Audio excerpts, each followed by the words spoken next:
कि आदिवासी का मतलब क्या होता है। आदिवासी का मतलब हम लोग एंथ्रोपोलॉजिकली समझते थे कि भाई इनका कल्चर एकदम अलग है, गांव में रहते हैं, जंगल में रहते हैं, मतलब प्रकृति के साथ। इस कानून को लागू नहीं होने के पीछे उनका तर्क ये था कि ये आदिवासी हैं। उसके बहुत ही सॉलिड एंथ्रोपोलॉजिकल कारण थे। बड़ा मुश्किल है इसके बारे में समझना, क्योंकि जैसे मैंने कहा कि 1911 में ये आदिवासी थे, 1913 में। इसके अलावे एक वो पटना हाईकोर्ट का एक जजमेंट लेके आए थे, कृतिवास महतो नाम से, वो काफी फेमस है। उसमें जो जज साहब थे उन्होंने भी कहा था कि ये लोग आदिवासी हैं। वो कुर्मी के बारे में था, कृतिवास महतो, जैसे टाइटल से स्पष्ट है। और उन जज साहब के बारे में ये कहा जाता है कि वो एंथ्रोपोलॉजिस्ट, कायदे से एक एंथ्रोपोलॉजिस्ट थे, मतलब उनको बहुत नॉलेज था एंथ्रोपोलॉजी का, और उन्होंने वो बहुत सही फैसला दिया था। अखिलेश जी, पिछले 1 साल से झारखंड, बंगाल और उड़ीसा के कुर्मी अपने आदिवासी दर्जे के लिए काफी मुखरता से संघर्षरत हैं। 2 बार रेल रोक चुके हैं, एक बार हावड़ा मुंबई खंड में और दूसरी बार पुरुलिया आसनसोल खंड में। इसलिए पूरे देश के लोगों के मन में ये सवाल बना है कि कुर्मी कैसे आदिवासी हैं। आप अधिवक्ता हैं और कुर्मियों का पक्ष रांची उच्च न्यायालय में रख रहे हैं। सुना है कि पिटीशन भी आपने ही बनाया है। आपको कैसे लगा कि कुर्मी आदिवासी हैं? देखो, मैं जिस वैचारिक समूह से आता हूं, छात्र युवा संघर्ष वाहिनी, उसको आप जानते हो। जो पिटिशनर है उनका नाम है डॉक्टर बीवी महतो। वो एक MBBS डॉक्टर है। और हम लोग जो झारखंड में छात्र युवा संघर्ष वाहिनी वैचारिक समूह के लोग हैं, उनके वो बहुत करीबी हैं। हम लोग जब एक्टिविस्ट थे, हमारे पास पैसे नहीं होते थे, तो हमारे प्रो बोनो डॉक्टर भी थे।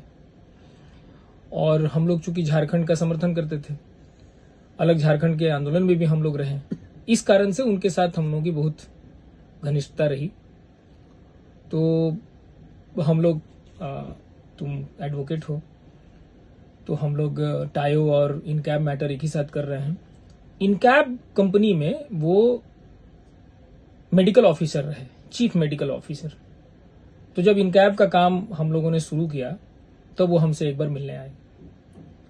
आके उन्होंने कहा कि उन्होंने एक पिटीशन पकड़ाई पुरानी, उन्होंने एक PIL किया था कि कुर्मियों को आदिवासी का दर्जा बहाल किया जाए, कुर्मियों का। तो मैंने उसको पढ़ा।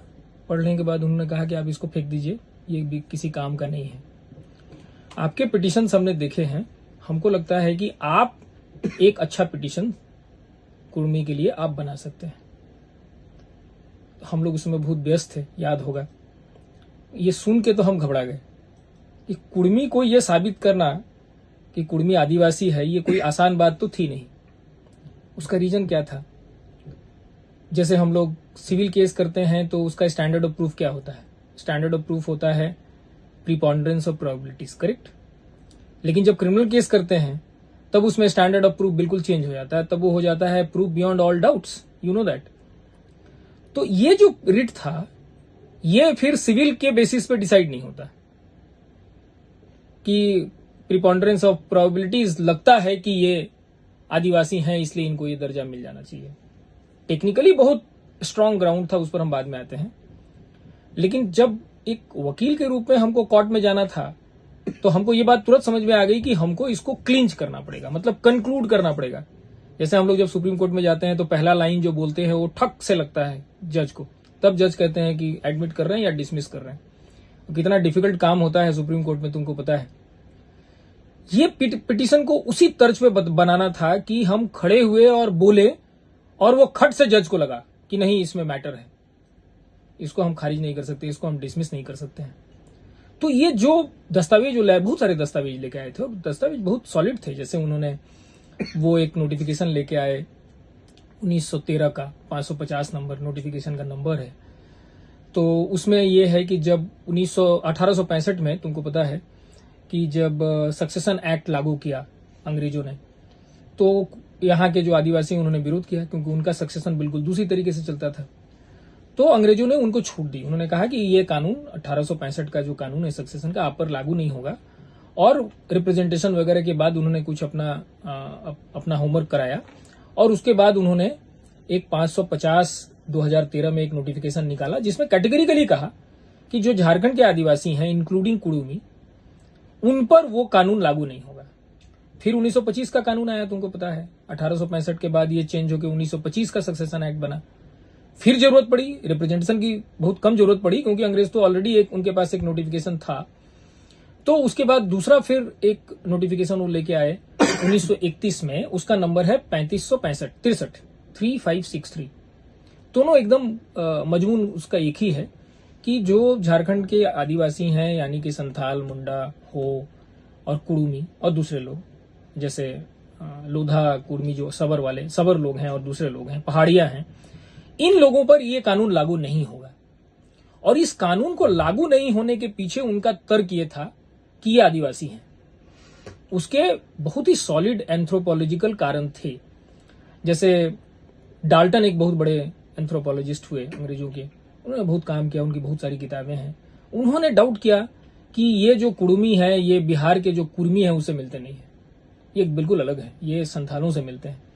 लेकिन उन्होंने कहा कि लगता है कि ये बहुत पुराने आर्यन क्या नाम है लोग हैं, बहुत पुराने, जिनका आज के जो आर्यन है या यवनिया है उनके साथ इनका कोई तालमेल नहीं है। ये उनका एक निष्कर्ष था। उसको करेक्ट किया रीजले ने कहा कि नहीं, ये कहीं से भी बिहार और दूसरी जगह के कुर्मियों से ये नहीं मिलते हैं, ये एकदम अलग हैं, ये कुड़मी है और ये यहाँ के जो संथाली लोग हैं उनसे मिलते हैं। और उनके हिसाब से उन्होंने कहा कि ये लगता है कि ये द्रविडियन आदिवासी हैं। द्रविडियन इसलिए कहा कि उस समय जेनेटिक रिपोर्ट तो थी नहीं उनके पास, उस समय दो ही खेमा चलता था, माने नस्ल, एक आर्यन नस्ल और एक दूसरा कुड़मी का द्रविडियन का नस्ल। तो उन्होंने कहा कि ये लोग द्रविडियन आदिवासी हैं। ये दो बहुत ही महत्वपूर्ण नोटिफिकेशन थे और दो बहुत महत्वपूर्ण किताबें हमको उन्होंने दी। बाद में हमने खरीदा भी इसके लिए, हियरिंग के लिए। तो रिजले की किताब खरीदा मैंने, फिर इनकी किताब खरीदा, के.एस. सिंह की किताब खरीदी और भी बहुत सारे, मतलब झारखंड के को जानने के लिए, क्योंकि मेरे दिमाग में क्लियर नहीं था कि आदिवासी का मतलब क्या होता है। आदिवासी का मतलब हम लोग एंथ्रोपोलॉजिकली समझते थे कि भाई इनका कल्चर एकदम अलग है, गांव में रहते हैं, जंगल में रहते हैं, मतलब प्रकृति के साथ, और बाकी जो झारखंड में वो सब तो बाहर के हैं, वो सब तो शहर में रहने वाले लोग हैं, उनका गांव से कोई संपर्क नहीं। तो एग्रीकल्चर और फॉरेस्ट के साथ जो कनेक्शन था वो तो वहां के आदिवासियों का है, झारखंड का। तो बिल्कुल क्लियर था कि ये लोग आदिवासी हैं एंथ्रोपोलॉजिकल एंगल से। लैंग्वेज के हिसाब से भी लगता था कि भाई ये आर्यन लैंग्वेज नहीं है, हिंदी, अंग्रेजी, बंगला इससे एकदम अलग है। हालांकि बोलने में तो वो लोग सीख लिए हैं, बंगला भी बोलते हैं, हिंदी भी बोलते हैं, सब बोलते हैं, लेकिन वो एकदम लगता था कि वो आर्यन लैंग्वेज नहीं है, नहीं बोलते हैं। तो इस हिसाब से हम लोग उनको आदिवासी मानते थे। तो हम लोग इस हिसाब से झारखंड बनना चाहिए, बृहद झारखंड बनना चाहिए, उसके सपोर्ट में थे। इसके अलावे एक वो पटना हाईकोर्ट का एक जजमेंट लेके आए थे, कृतिवास महतो नाम से, वो काफी फेमस है। उसमें जो जज साहब थे उन्होंने भी कहा था कि ये लोग आदिवासी हैं। वो कुर्मी के बारे में था, कृतिवास महतो, जैसे टाइटल से स्पष्ट है। और उन जज साहब के बारे में ये कहा जाता है कि वो एंथ्रोपोलॉजिस्ट, कायदे से एक एंथ्रोपोलॉजिस्ट थे, मतलब उनको बहुत नॉलेज था एंथ्रोपोलॉजी का, और उन्होंने वो बहुत सही फैसला दिया था। तो मेरे लिए होमवर्क काफी था, लेकिन समस्या वही थी कि हमको इसको प्रूव करना था बियॉन्ड ऑल डाउट्स, और वो कंक्लूड नहीं हो रहा था।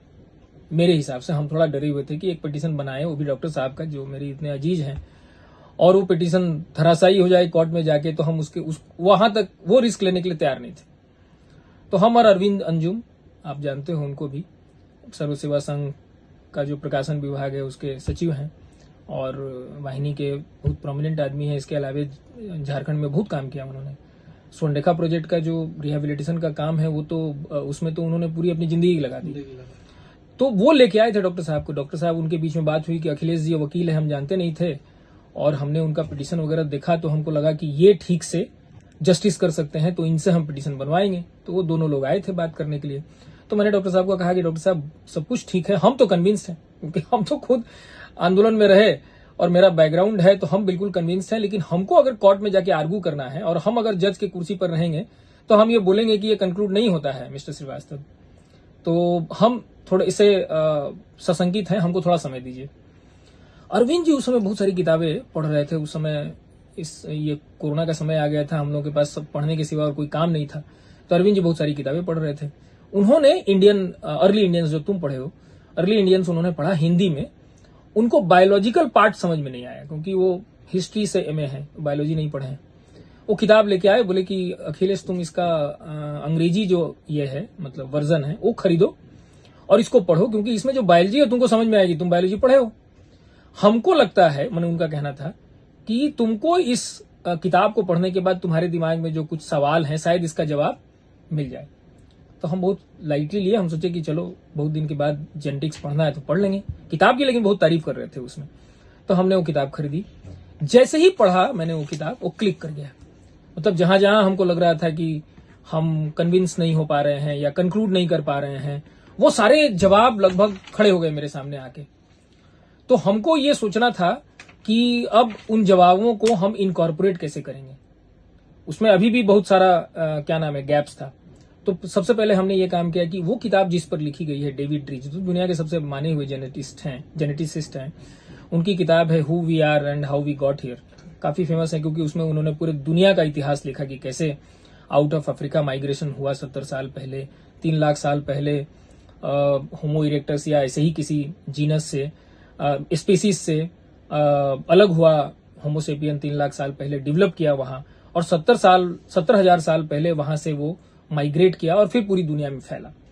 और वहां से उनके माइग्रेशन का टाइम 70,000 साल पहले से लेकर 65,000 साल पहले का जो 5,000 साल का पीरियड माना जाता है, उसमें माना जाता है कि अफ्रीका से निकल के वो गल्फ होते हुए, इंडिया होते हुए ऑस्ट्रेलिया तक चले गए। तो ये लोग जो हैं, मतलब जो पुराने अफ्रीकी लोग हैं 65,000 साल पहले हिंदुस्तान आए, इसका तो पूरा प्रमाण था।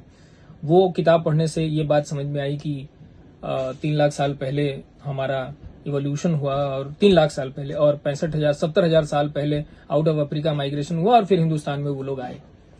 अब सारा जो इतिहास था वो उनके इर्द गिर्द खड़ा होना था, है ना। तो जब वो किताब हमने पढ़ा, जो दोनों की किताबें जब अर्ली इंडियंस पढ़ ली और वो पढ़ लिए, तो मेरे दिमाग में बिल्कुल चीजें क्लियर हो गई। कुछ कुछ चीज हमारे दिमाग में तब भी डाउट्स रह गए थे कि जैसे अर्ली इंडियंस में जो टॉनी जोसेफ ने जो लिखा है उसमें उन्होंने कुर्मी का नाम नहीं लिया। तो मैंने सबसे पहले फोन लगाया डेविड रीच को, उनसे बाद में मेल में बात हुई, फोन से बात हुई नहीं। तो हमने उनसे बात की तो बहुत प्रॉम्प्टली उनका रिस्पॉन्स आया। हम आश्चर्य में पड़ गए कि अरे इतना विद्वान आदमी और इतना बिजी आदमी इतना जल्दी हमको रिस्पॉन्ड कैसे किया। लेकिन उन्होंने कहा, पूरी बात बताई कि उनके रिसर्च में क्या क्या मिला, लेकिन उन्होंने कहा कि कुर्मी शब्द हमारे पास या कुर्मी कम्युनिटी का कोई ब्लड सैंपल हमारे पास नहीं आया। तो उन्होंने फिर कहा कि थंगाराज साहब जो हैं CCMB में हैदराबाद में, उनसे बात करने के लिए उनसे भी बात की, उन्होंने भी कहा मेरे पास नहीं है। फिर उन्होंने कहा कि जो चौबे जी हैं, ज्ञानेश्वर चौबे BHU को, उनसे बात की। उन्होंने भी कहा कि कुर्मी एज सच हमारे पास नहीं है, लेकिन हमने जो अलग अलग जैसे मुंडा हैं, संथाली और दूसरे जो लोग हैं उनका हमारे पास है रिपोर्ट, तो हम आपको दे देंगे, लेकिन ये हमारे पास नहीं। उसी समय हमको एक रिपोर्ट मिली जो कुर्मी और लोधा, मतलब बंगाल में जो लोग रहने वाले जो हैं, सबर और कुर्मी जो हैं, उनकी एक रपट मिली, जिसको हमको पढ़ने का मौका मिला। क्योंकि उससे पहले हम ये सारी रपटें जो हैं अर्ली इंडियंस और उनको पढ़ने के बाद टेक्निकल बात हम समझ गए थे जेनेटिक्स का। तो उसने लगभग हमको, हालांकि वो हम डाले नहीं है पिटीशन में क्योंकि बहुत कॉम्प्लिकेटेड है, वो हम यहाँ क्या सुप्रीम कोर्ट में भी नहीं समझा सकते, वो इतना कॉम्प्लिकेटेड है। हमको बल्कि खुद समझने के लिए हमको एक बार ज्ञानेश्वर चौबे साहब से मिलना है ताकि हम उस रिपोर्ट को समझ सके। और भी रिपोर्ट बना रहे हैं, वो सारी रिपोर्ट कल अगर जरूरत पड़ेगी तो जिस हाई कोर्ट हो या सुप्रीम कोर्ट हो उसमें डाला जाएगा। तो हम मेरे दिमाग में तो वो सवाल था कि अगर कुर्मी इसमें नहीं है तो इस किताब से हम कैसे प्रूव करेंगे ऑनरेबल हाई कोर्ट के पास कि कुर्मी जो है, क्योंकि कुर्मी का नाम नहीं था। लेकिन उसमें एक बहुत टेक्निकल बात थी, 2-3 बहुत इंपॉर्टेंट।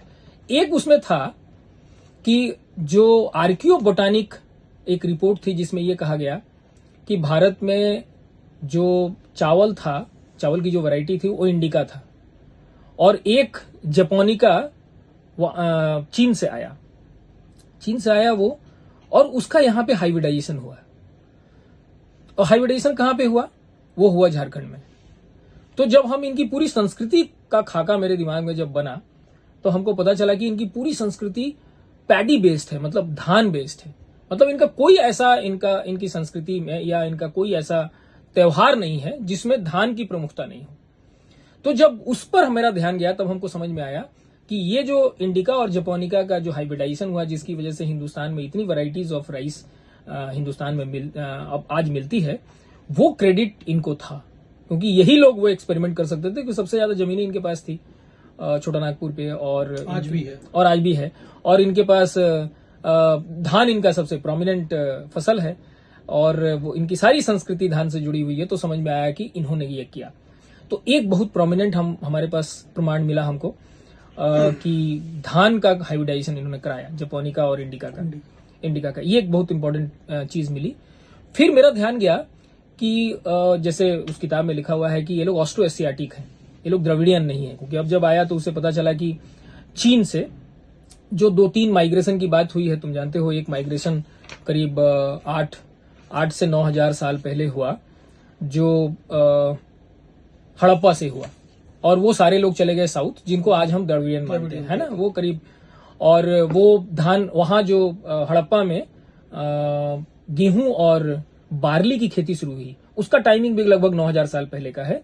और लहुरा देवा संत कबीर नगर उत्तर प्रदेश में चावल की खेती हुई, उसका भी टाइमिंग लगभग मिलता जुलता है। मतलब ये सेम टाइमिंग है। लेकिन जब 26 BC 2600 मतलब ईसा से 2600 साल पहले जब हड़प्पा की सभ्यता खत्म हुई, क्योंकि वहां बहुत बड़ा सूखा पड़ा, तो वहां से जो लोग माइग्रेट किए वो सब साउथ चले गए, जिनको हम लोग आज द्रविडियन मानते हैं। तो ये लगभग शुरू हुआ, समझ लो कि 7000 साल से लेके 2600 साल पहले के बीच में।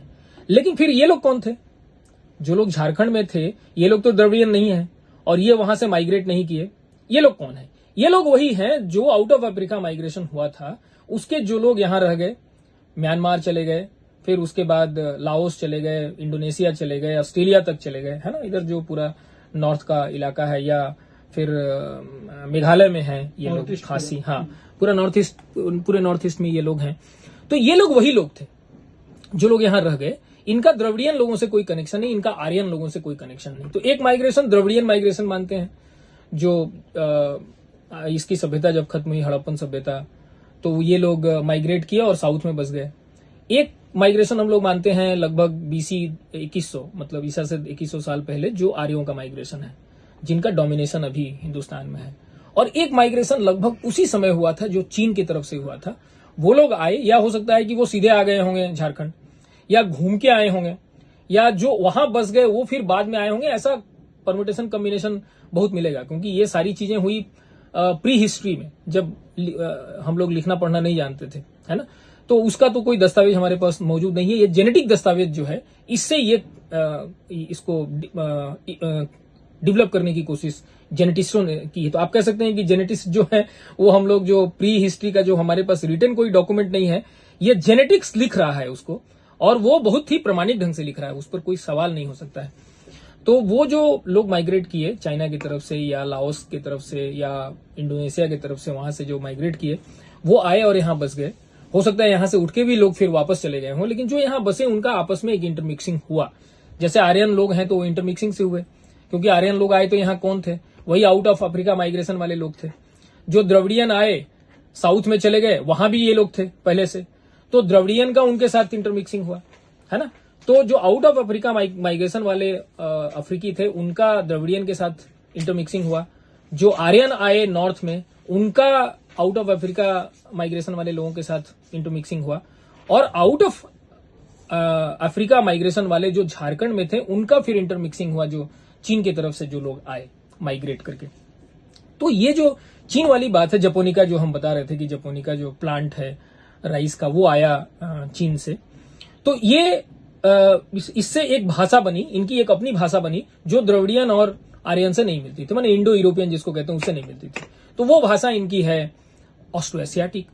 तो हमारे दिमाग में ये आया कि जब इतनी सारी चीजें हैं, और वो नक्शा दिखा रहे थे कि यहाँ ये पूरा का पूरा झारखंड का एरिया जो है ये ऑस्ट्रो एशियाटिक लोगों का है, ये द्रविडियन और इसका नहीं है। तो ऑस्ट्रो एशियाटिक में सबसे बड़ा जो कम्युनिटी था वो कुड़मी था। तो कुड़मी जो 2 करोड़ की आबादी है, उस समय भी सबसे बड़ी कम्युनिटी थी। तो जब पूरा का पूरा इलाका वो ऑस्ट्रो एशियाटिक दिख रहा था, तो उसमें एक इतना बड़ा इलाका, इतनी बड़ी कम्युनिटी जो है, वो द्रविडियन और ये नहीं हो सकती थी, आर्यन नहीं हो सकती थी। तो हमारा ध्यान भाषा पर गया। हम तो लिंग्विस्टिक है नहीं, हमको तो भाषा विज्ञान में हमारा कोई नॉलेज नहीं है, हमारी कोई पढ़ाई नहीं हुई है। लेकिन हमने द्रविडियन जो शब्द हैं और इंडो यूरोपियन जो शब्द हैं और ये जो ऑस्ट्रो एशियाटिक जो शब्द है उसको मिलाया। मिलाने के बाद हमको समझ में आया कि ये जो कुडुमी हैं इनकी जो भाषा है वो ऑस्ट्रो एशियाटिक है, और वो ऑस्ट्रो एशियाटिक भाषा जो है वो मेघालय में जो खासी लोग हैं उनसे मिलती है, यहाँ पे जितने ट्राइबल लोग हैं उनसे मिलती है। तो जब यहां तक हम पहुंचे तो हमको लगा कि अब हम क्लिंच कर रहे हैं। अब इस सवाल का जवाब खत्म करने से पहले हम थोड़ा सा जेनेटिक्स की बात बता दें कि ये लोग कैसे डिफरेंट हैं आर्यों से। देखो एक तो एकदम क्लियर है कि हिंदुस्तान में 70 से 90% लोग जो हैं मदर साइड से वो तो अफ्रीकी लोग ही हैं, उसमें तो कोई शक नहीं है।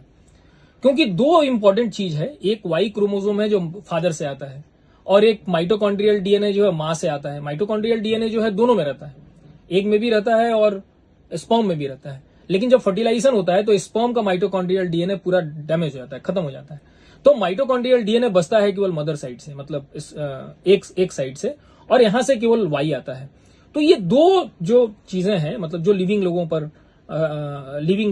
पर हम लोग आजमा सकते हैं, जेनेटिक एनालिसिस उसका कर सकते हैं। तो माइटोकॉन्ड्रियल डीएनए जो है उसका जो क्लेड था, मतलब जब वहां से माइग्रेट इन्होंने किया तो उसका जो क्लेड था वो L3 था, और L3 हिंदुस्तान आते आते कन्वर्ट हुआ M में। इनफैक्ट माना यह जाता है कि L का जो फर्दर जो म्यूटेशन हुआ, L जो क्लेड था, सब क्लेड था, उसका जो L3 जो हैप्लो ग्रुप था उसका जब फर्दर म्यूटेशन हुआ तो 3 म्यूटेशन हुआ, एक हुआ M, एक हुआ N और R। M जो है ये हिंदुस्तान से लेके ऑस्ट्रेलिया तक मिलता है, ये यूरोप में नहीं मिलता है। यूरोप में फिर N और R मिलता है। पहला वही था L3 का फर्दर म्यूटेशन हुआ तो M जो म्यूटेशन है वो हिंदुस्तान में मिलता है वेरी प्रोमिनेंटली। तो जब हम लोग M म्यूटेशन की तरफ देखते हैं, ध्यान हमारा जाता है, तो उससे पता लगता है कि 70 से 90% जो मतलब माइटोकॉन्ड्रियल डीएनए का जो लिंक है, जेनेटिक लिंक, वो मां से आता है। यानी कि माएं जो हैं वो प्रीडोमिनेंटली अफ्रीकी हैं हिंदुस्तान में। सबकी माएं, तुम्हारी मेरी या आदिवासी जो भी हों, उनकी माएं जो हैं सब प्रीडोमिनेंटली, क्योंकि 70 से 90% तो बहुत बड़ा फिगर हो जाता है। तो हिंदुस्तान में 140 करोड़ आबादी में समझ लो कि 120 करोड़ 130 करोड़ लोग जो हैं उनकी माएं अफ्रीकी हैं, इसमें तो कोई शक नहीं। लेकिन फादर अलग अलग हो गए। एक द्रविडियन फादर हो गए जिनका जो जेनेटिक सिग्नेचर है वो J2, फिर एक H1A1 और D2, ये दो प्रोमिनेंट है द्रविडियन जो वाई क्रोमोसोम है, और जो आर्यन है उनका R1A है, और जो ऑस्ट्रो एशियाटिक लोग हैं उनका O है। और जो सबसे पुराने जो लोग हैं यानी कि जो अफ्रीकी लोग हैं उनका था ABCT, और CT से फिर निकल के बना CD और FH। तो जब देखोगे इनका पूरा जेनेटिक कॉम्बिनेशन तो माँ वाला तो एकदम क्लियर है, क्योंकि माँ के तरफ से तो हम लोग सब एक जैसे हैं। फादर के तरफ से जब वाई क्रोमोसोम का जब एनालिसिस करोगे तब तुमको मिलेगा कि या तो वो C है, या वो H है, या D है, या O है। तो सबसे ज्यादा प्रीडोमिनेंटली अराउंड 60% मिलता है वो O है। इसका मतलब है कि जो आउट ऑफ चाइना माइग्रेशन हुआ और उनकी जो इंटरमिक्सिंग हुई उसमें प्रीडोमिनेंटली मेल्स थे। यही बात आर्यंस के लिए भी है कि वो जब R1A जब हम लोग देखते हैं फादर की तरफ से तो प्रीडोमिनेंटली लगता है कि वो मेल इन्वेशन था, महिलाएं बहुत कम आई थी उसी तरीके से। लेकिन ये बात द्रविडियंस पर लागू नहीं होता है, क्योंकि द्रविड़ तो पूरी एक सभ्यता थी वहां। हड़प्पा और क्या बोलते हैं उसको, हड़प्पन सिविलाइजेशन क्या बोलते हैं उसको, हड़प्पन सिविलाइजेशन, केवल हड़प्पन ना, जो भी होगा। हमको लगता है एक शब्द कोई मिस कर रहे हैं, मोहनजोदाड़ो और हड़प्पा, ऐसा कुछ जो भी हो। एनीवे हड़प्पन ही कहें तो हड़प्पन सभ्यता से जो लोग आए उसमें तो मेल और फीमेल एक साथ थे, करेक्ट। लेकिन जो जिसको हम लोग इन्वेशन कहते हैं, जो माइग्रेशन यवनिया का हुआ यानी कि आर्यन का हुआ, जो यूरेशिया से आए, और ये लोग जो चाइना की तरफ से आए या लाओस की तरफ से जो आए और जो झारखंड में रह गए, इसमें लगता है कि मेल्स बहुत ज्यादा थे और फीमेल्स बहुत कम थे। तो जाहिर बात है कि यहाँ आए और फिर यहाँ वो रह गए। जैसे यहाँ के जो लोग थे उनको अडॉप्ट कर लिया तो उनके बीच में इंटरमिक्सिंग हुई, और इस इंटरमिक्सिंग से ये कम्युनिटी डेवलप हुई। तो आज की तारीख में इनका जब हम जेनेटिक सिग्नेचर देखते हैं तो वाई क्रोमोसोम की तरफ से या तो एकदम पुराना अफ्रीकी क्रोमोजोम मिलेगा या फिर ओ मिलेगा जो कि चाइनीज ओरिजिन है या लाओस का ओरिजिन है। और आर्यन का देखेंगे तो R1A जो यूरेशिया का ओरिजिन है, और द्रविडियंस का तो वो कांस्टेंट है क्योंकि वहां मेल फीमेल एक साथ वो लोग शिफ्ट किए, वो लोग सीधा हड़प्पा से उठ के साउथ में चले गए। लेकिन उनका भी इंटरमिक्सिंग हुआ जो पहले से वहां पे अफ्रीकी रहते थे साउथ में, तो लेकिन उनका जो ये है वो उसमें इन्वेशन जैसा नहीं दिखता है कि हड़प्पा से लोग आए और उन्होंने वहां इन्वेड किया, क्योंकि हड़प्पा में भी लोग वही लोग बसे थे जो लोग अफ्रीका से आए। तो साउथ में तुमको ये इन्वेशन जैसी बात जो है ये जेनेटिक हिस्ट्री में नहीं दिखता है। बाकी दोनों जगह एक जेनेटिक हिस्ट्री में एक इन्वेशन जैसी बात दिखती है। सेकंड अखिलेश जी, तब इनको शेड्यूल से कब और कैसे हटाया गया कुडमियों को?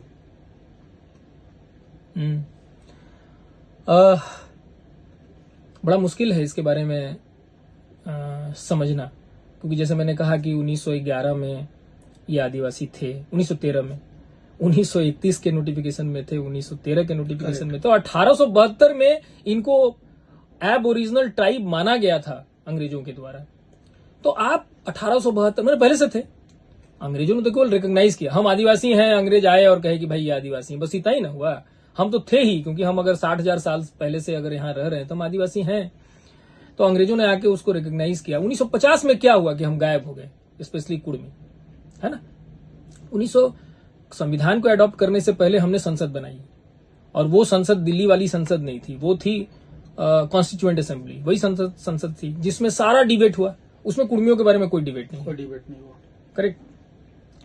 तो फिर जो कुर्मी 3563 का जो 63 नंबर जो नोटिफिकेशन है 1931 का, और 550 नंबर जो नोटिफिकेशन है 1913 का, उसमें वो हैं, और सडनली 1950 में कैसे गायब हो जाएंगे? क्योंकि 1950 को अडॉप्ट किया गया, जो CNT एक्ट सेक्शन 46 का पार्ट है, उसको अडॉप्ट ही किया गया इन दोनों नोटिफिकेशन के बेसिस पे। उसमें जितने ट्राइब हैं तुम देखोगे वो सारे ट्राइब आ गए, केवल एक कुर्मी चला गया बाहर। तो किसने बाहर किया? जब कॉन्स्टिट्यूएंट असेंबली में इस पर चर्चा नहीं हुई तो बाहर किसने किया और कैसे बाहर कर दिया? क्योंकि आप एक संविधान में एक आप अनुच्छेद लेके आए 342, जिसमें आपने कहा कि सरकार, केंद्र सरकार, सॉरी, पार्लियामेंट अगर चाहे तो कानून बना के किसी को ट्राइब डिक्लेयर कर सकती है या किसी को ट्राइब के स्टेटस से हटा सकती है। तो स्टेटस से हटाना या स्टेटस देना ये संविधान के अडॉप्शन के बाद की बात है 342। लेकिन आप तो हटा दिए द्रविडियन इसको, कुर्मी लोगों को उससे पहले 342 के तहत कोई कानून बना के तो हटाए नहीं। तो कानून बना के आप बनाएंगे कैसे? आपको तो ये बताना पड़ेगा कि 1950 के नोटिफिकेशन में हम कैसे बाहर हो गए। इसका जवाब नहीं मिलता है। तो इसका जवाब जब ढूंढने की कोशिश करते हैं तो बहुत गड़बड़ चीजें समझ में आती है, मतलब जो बहुत अच्छा नहीं है। जैसे मैंने एक इंटरव्यू में कहा कि 1894 का जो एक्ट है, लैंड एक्विजिशन एक्ट, ये अंग्रेजों ने अपने यहाँ नहीं लागू किया। वहां जो जमीन के मालिक थे वो बिजनेसमैन बन गए और कैपिटलिस्ट बन गए। लेकिन हिंदुस्तान में उन्होंने ये लाया कि उनको लगता था कि आदिवासी लोग पिछड़े लोग हैं, पढ़े लिखे लोग नहीं हैं, तो ये कैपिटलिस्ट नहीं बन सकते थे। और पूरा जो मानभूम का इलाका था वो मिनरल रिच इलाका था, उड़ीसा में जानते हो, बंगाल में या झारखंड में, तो उनको मिनरल चाहिए था। कैपिटलिज्म को डेवलप करने के लिए उनको मिनरल चाहिए था, और मिनरल के लिए उनको जमीन पर दखल करना जरूरी था और इनको हटाना जरूरी था, इसलिए ये कानून बना। तो इंग्लैंड में जो कानून नहीं बना, वो हिंदुस्तान में कानून बना। तो हिंदुस्तान में कानून इसीलिए बना कि आदिवासियों की जमीन अंग्रेजों को लेनी थी, छीननी थी, क्योंकि उन आदिवासियों के लैंड के नीचे हिंदुस्तान का सारा वेल्थ था, जिसको मिनरल वेल्थ कहते हैं, जो हम लोग सब जानते हैं, है ना। पहले हम लोग इसमें थे, ब्रॉन्ज एरा में थे, फिर हम लोग आयन एरा में आए, और अभी एल्यूमिनियम एरा में आए। एल्यूमिनियम का इतना बड़ा कंट्रोवर्सी है उड़ीसा में। You are from Orissa, you know this. तो हम लोग इसमें आए सारे, मतलब स्टील बनाने के लिए, एल्यूमिनियम के लिए, दूसरे तांबा के लिए, सारे मिनरल्स तुम देखोगे तो ये पूरे मानभूम में है। पूरे झारखंड में कोई ऐसा मिनरल, यहां तक कि सोना भी मिलता है, इसीलिए स्वर्णरेखा का नाम, नदी का नाम स्वर्णरेखा, क्योंकि उसमें सोना मिलता है। तो सारे के सारे मिनरल्स जो चाहिए वो सबसे ज्यादा प्रीडोमिनेंटली हिंदुस्तान के जो मिनरल्स है वो झारखंड में थे। झारखंड नहीं, बृहद झारखंड, मतलब मानभूम में उनको ये चाहिए था। अब इसको उनको लेना था तो उन्होंने ले लिया। जब कांग्रेस की सरकार आई, खासतौर पर बिहार वाले एकदम नहीं चाहते थे कि बंटवारा हो, बंगाल बन गया, उड़ीसा बन गया, झारखंड बनने की बात तो कोई चाहता नहीं था। आइडियली अगर देखोगे तो बनना चाहिए था मानभूम, एक पूरा का पूरा आदिवासियों का एक राज्य बनना चाहिए था, वो बना नहीं, बल्कि आदिवासियों का जो राज्य था उसको 3 भागों में बांट दिया नेहरू साहब ने, या जो कांग्रेसी लोग होंगे, तीन स्टेट हो गए। झारखंड तो अभी बना है, ideally it was Bengal, Bihar and Orissa, correct. Jharkhand जो बना है वो बिहार से कट के बना है, करेक्ट। झारखंड जो है बंगाल से कट के नहीं बना है, उड़ीसा से कट के नहीं बना है। आइडियल झारखंड जो है उसमें बंगाल का भी हिस्सा आएगा और उड़ीसा का भी हिस्सा आएगा, तब वो आइडियल झारखंड बनेगा, नहीं तो वो आधा अधूरा झारखंड है ना। तो लगता है कि एक तो समझ में आ गई थी कि भाई अब नेहरू जी को तो एकदम क्लियर था कि हमको कैपिटलिस्ट जो डेवलपमेंट है वो हिंदुस्तान में करना है। वो बिल्कुल गांधीयन नहीं थे, गांधीयन ढंग से वो सोचते ही नहीं थे, उनकी परवरिश दूसरे ढंग से थी। He was an English man basically, बहुत इंटेलेक्चुअल आदमी, लेकिन दिमाग उनका बिल्कुल इंग्लिश वाला था। तो उनको हिंदुस्तान को कैपिटलिस्ट डेवलपमेंट की तरफ ले जाना था, और उसके लिए बहुत जरूरी था कि ये मिनरल्स का जो पूरा कंट्रोल है वो सरकार के हाथ में जाए, करेक्ट। तो इसके लिए हमको लगता है कि बहुत ही प्लान ढंग से इन्होंने उसको डिवाइड किया 3 अलग अलग स्टेट में। मतलब अब तुम देखो कि जो मिनरल्स है उसको 3 स्टेट में डिवाइड कर दिया, बंगाल, बिहार और उड़ीसा, करेक्ट। तो ये जो इनको कुर्मी लोगों को हटाने के पीछे जो लगता है, क्योंकि एकदम क्लियर दिखता है कि कुर्मियों का घर है मानभूम और सबसे ज्यादा जमीनें उनके पास थी। तो अगर वो आदिवासी होते तो थोड़ा सा मुश्किल होता, है ना, क्योंकि सीएनटी एक्ट लग गया था 1908 में और आप हटा नहीं सकते थे, क्योंकि सीएनटी एक बहुत ही डिफिकल्ट एक्ट है कि उसमें ट्रांसफर ऑफ लैंड जो है, आदिवासियों का लैंड लगभग प्रोहिबिटेड है। और अब तो कुर्मी का लैंड भी प्रोहिबिटेड हो गया है। लेकिन उस समय हमको लगता है कि जब ये लोग सोच रहे होंगे कि क्या करना है, तो इनके लिए बहुत मुश्किल लगा होगा कि अगर ये इसको हम पूरा स्टेट एक आदिवासी स्टेट बना देते हैं और कुर्मियों को एज इट इज रहने देते हैं जैसे ये लोग आदिवासी थे, और इनको अगर 1950 में हटाते नहीं, तब इनके लिए शायद बहुत मुश्किल होती। क्योंकि उसके बाद तुम देखोगे, जब तुम पूरा हिस्ट्री देखो झारखंड, उड़ीसा और बंगाल का, झारखंड कह रहे हैं अब, झारखंड, बिहार, उड़ीसा और बंगाल का, जितना एलियनेशन लैंड का कुर्मियों का हुआ है उतना एलियनेशन किसी का नहीं हुआ। सबसे ज्यादा, मतलब बंदर बांट जिसको कहते हैं ना, पूरा का पूरा जमशेदपुर शहर जो है गैर कानूनी ढंग से बसा हुआ है, टाटा के कब्जे में है, 15,725 एकड़, तुम जानते हो। लेकिन वो पूरा का पूरा लैंड आदिवासियों का है, मेजॉरिटी ऑफ द लैंड, माने major portion of the land belongs to Kurmi, correct. फिर तुम चले जाओ स्वर्णरेखा प्रोजेक्ट में 110 गांव जो है प्रभावित हुए, जो डैम बना उसके चलते। उसमें सबसे ज्यादा जमीनें किसकी डूबी? कुर्मियों की। पूरे झारखंड में तुम चले जाओगे जहां जहां कुर्मी प्रीडोमिनेंट है, उड़ीसा चले जाओ या बंगाल चले जाओ जहां कुर्मी प्रीडोमिनेंट है, मयूरभंज जिला, जहां जहां माइनिंग शुरू हुआ है, जहां जहां इंडस्ट्री शुरू हुआ है, वहां वहां सबसे ज्यादा जमीनें जो हैं, जहां कुर्मी है, कोई इलाका है झारखंड का जहां कुर्मी नहीं है, वहां संथाली है, मुंडा है, वो उस इलाके को हम छोड़ देते हैं। जिन इलाकों में ये हैं उसमें सबसे ज्यादा जमीनें इनकी गई है। तो ये लगता है एकदम पूरा कि किसी ने मिसचिफ किया, किसी ने बदमाशी की, और ये कोई ऑफिशियल लेवल पे हुआ नहीं। अनऑफिशियल लेवल पे कुछ लोग कांग्रेस में थे जिन्होंने ये प्लान किया कि अब तो इनमें से भी कुछ लोग थे जो अपने को कुर्मी क्षत्रिय मानने लगे थे, है ना अपने को आर्यन मानने लगे थे। बहुत सारे लोग जो हैं वो आर्यन पद्धति को, सनातनी पद्धति को अपना भी लिया था, पूजा पाठ करने लगे थे। तो इनको लगा कि इनको अगर हटा भी दिया जाए तो बहुत कुछ होगा नहीं। लेकिन कुछ लोग जैसे डॉक्टर साहब हैं, डॉक्टर बीबी महतो, इनके जैसे बहुत से जो कुर्मी थे वो प्रीडोमिनेंटली मानते रहे कि हम लोग आदिवासी हैं और हमको गलत तरीके से हटाया गया। और 70 सालों से, 80 सालों से ये लगातार लड़ते रहे। मतलब 1950 के बाद जैसे इनको हटाया गया तब से ये लगातार लड़ते रहे। उसका पूरा एक इतिहास हो, सारे दस्तावेज जो हमको देके गए थे, जिससे हम कन्विंस हुए। और हमको ये भी बना कि जो रिप्रेजेंटेशन पार्लियामेंट को हुआ, जो रिप्रेजेंटेशन सांसदों को हुआ, जो रिप्रेजेंटेशन पॉलिटिकल पार्टीज को हुआ, उनके पास कोई जवाब नहीं था। वो ये बताने में असमर्थ थे और आज तक हैं। हाँ, तो कोर्ट में भी हम देख रहे हैं कि वो बता नहीं पा रहे हैं कि भाई आपने हटाया क्यों। हम तो एक ही सवाल पूछ रहे हैं, हम लोग पार्लियामेंट में भी एक ही सवाल पूछा जा रहा है। क्या नाम है, उड़ीसा से जो राज्यसभा की एमपी, उन्होंने भी यही पूछा। सारे लोग यही पूछ रहे हैं कि साहब आपने हमको 1950 के नोटिफिकेशन में हटाया क्यों, किस ग्राउंड पे, किस आधार पे हटाया। कोई आपने कमिटी बनाई थी जिसकी कोई रिपोर्ट है आपके पास, कोई रिसर्च है, जैसे जेनेटिक रिसर्च 1918 में डेविड साहब की आई, कोई भी ऐसा दस्तावेज जो आपके पास है, कोई डिस्कशन हुआ कॉन्स्टिट्यूएंट असेंबली में, ऐसा कुछ भी नहीं है।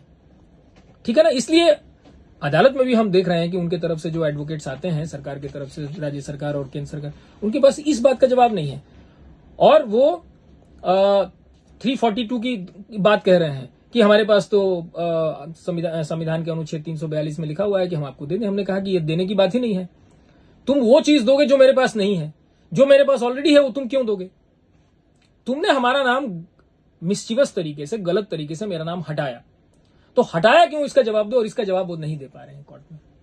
तो अभी तक स्थिति यही है कि जेनेटिकली बाद में जब ये रिपोर्ट आ गई और लोधा कुर्मी की रिपोर्ट जो हम लगाएंगे बाद में, इसके अलावे भी कुछ रिपोर्ट्स हम लोग बनवा रहे हैं, ठीक है, ब्लड के बेसिस पे। और हम जानते हैं कि वो उसमें कोई अलग जो लोधा कुर्मी का रिपोर्ट है लगभग वही आएगा, बल्कि परसेंटेज बढ़ ही जाएगा, क्योंकि जब तुम गांव के अंदर जाओगे ना तो वहां इंटरमिक्सिंग कब हुआ है। जैसे लोधा में बिल्कुल इंटरमिक्सिंग नहीं हुआ है, उसमें मदर साइड से तुमको मिलेगा नहीं बाहर का कोई जेनेटिक सिग्नेचर, लेकिन इनकी तरफ में इंटरमिक्सिंग थोड़ी सी हुई है। इनका लगभग 85% जो बंगाल के कुर्मी है उसमें मिला है, 100% नहीं मिला है, मतलब कुछ इंटरमिक्सिंग हुई है। बाहर से जो लोग आए उसमें कुछ महिलाओं का जेनेटिक सिग्नेचर तुमको मिलेगा।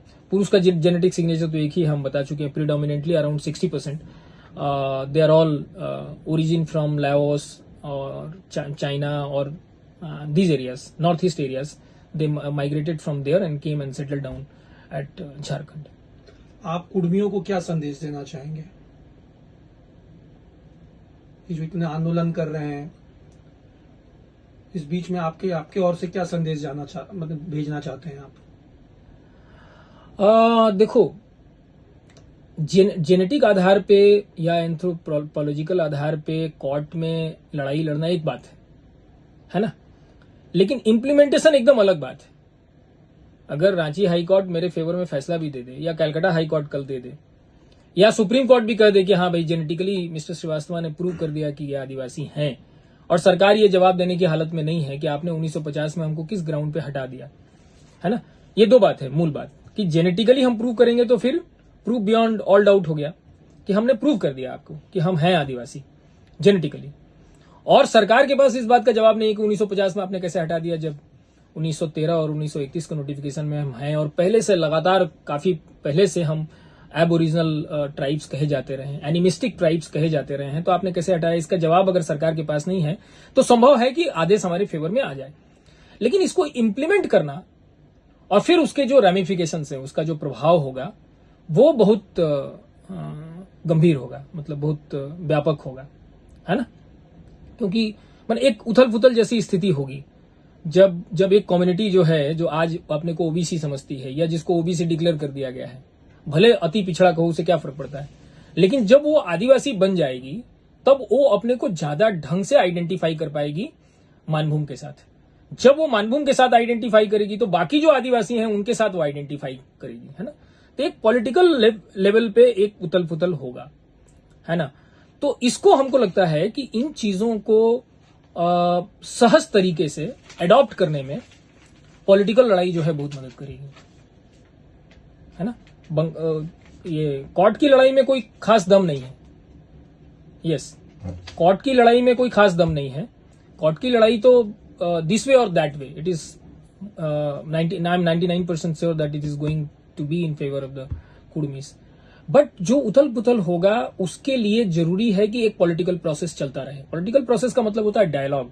डायलॉग केवल सरकार के साथ ही नहीं, केंद्र सरकार के साथ या राज्य सरकार के साथ नहीं, डायलॉग अपनी कम्युनिटी के अंदर, इंटर कम्युनिटी के अंदर में। दूसरे डायलॉग, जैसे अब बहुत सारे जो आदिवासी समूह है उनको डर लगने लगा है कि अरे ये आ जाएंगे तो हमारा आरक्षण खा जाएंगे, या ये डोमिनेंट हो जाएंगे, पॉलिटिकली डोमिनेंट, इनका चीफ मिनिस्टर बन जाएगा। तो ये जो चीजें हैं ये सब वाहियात चीजें हैं, गैर जरूरी चीजें हैं, लेकिन गैर जरूरी चीजें बहुत बड़े हिंड्रेंस साबित होते हैं पॉलिटिक्स में, तुमको मालूम है। तो अगर एक पॉलिटिकल प्रोसेस चलता रहेगा, जिसकी एक कोशिश वो लोग कर रहे हैं, है ना, हम मानते हैं कि थोड़ा सा उसको डायलॉग की तरफ ज्यादा ले जाएं, एजिटेशन रहना चाहिए, और एक बड़ा एजिटेशन हो जिसमें सब लोग शामिल हो, केवल बंगाल के लोग ही क्यों कर रहे हैं, उड़ीसा के लोग करें, झारखंड के लोग सब मिलके करें, और उस एजिटेशन में डायलॉग का जो पक्ष है वो प्रोमिनेंट हो, कि हम सारे पक्षों से बात करेंगे, ताकि किसी को ये खतरा नहीं महसूस हो कि हम आज ओबीसी हैं और अगर हम कल आदिवासी बन जाएंगे तो हम आपका हक मारेंगे। ये बहुत जरूरी है, क्योंकि जैसे ही तुमको एक सपोर्ट मिल जाएगा फिर सरकार के पास कोई चारा नहीं बचेगा। सरकार उस प्रोसेस में चली जाएगी कि हाँ इनको रिकॉग्नाइज किया जाए, इनको फिर से डाला जाए 1950 के नोटिफिकेशन में, जो गलती उसको सुधारा जाए। और सुधारने के बाद जो एंसिलरी चीजें हैं, जो रिलेटेड चीजें हैं, जो करना पड़ेगा सरकार को, ये अगर पॉलिटिकल डायलॉग चलता रहेगा और एक पॉलिटिकल एजिटेशन नॉन वायलेंट तरीके से, शांतिपूर्ण तरीके से अगर चलता रहेगा तो वो प्रोसेस जो है बहुत आसान हो जाएगा और उसको संभालना और उसको जो प्रैक्टिकल चीजें जो इंप्लीमेंट करनी पड़ेगी उसके बाद वो बहुत आसान हो जाएगा। तो मेरा इनको संदेश यही है कि ये आंदोलन मिलके करें। केवल बंगाल के लोग क्यों एजिटेट हो रहे हैं सिर्फ, या लगता है कि केवल एजिटेट तो सब लोग हैं, लेकिन सब लोग मिलके करें। उसमें डायलॉग का जो पोर्शन है उसको प्रीडोमिनेंट रखें। और डायलॉग का मतलब सिर्फ सरकार, जो मैं दोहरा रहा हूं फिर से, केवल सरकार नहीं, डायलॉग मैंने सारे इंटर कम्युनिटी के बीच में, जिनको डर लगता है आपसे उनसे बात कीजिए, अपने लोगों के बीच में बात करिए, क्योंकि अपने लोगों में भी बहुत तरह का कंफ्यूजन है, बहुत तरह के डिमांड्स हैं कि हमारी पार्टी बननी चाहिए, हमारा मुख्यमंत्री होना चाहिए। ये सारी चीजें जो है रिजॉल्व होनी चाहिए। जितनी जल्दी आप अपना इंटरनल कन्फ्लिक्ट रिजॉल्व कर लेंगे उतना ही आपके लिए आसान हो जाएगा संथालियों से बात करना, मुंडा लोगों से बात करना, हो से बात करना, या उरांव लोगों से बात करना, या दूसरे जितने आदिवासी हैं उनसे बात करना। और जितना आप बात करेंगे उतना ही ये प्रोसेस जो है ये स्मूथली आगे होगा और कंक्लूड होगा। तो हमको उनको तो आपका संदेश यही है अखिलेश जी कि डायलॉग, डेलिबरेशन एंड डिस्कशन पे ही ये मुद्दा को जीता जा सकता है। सकता है। धन्यवाद और अखिलेश जी। चलना चाहिए।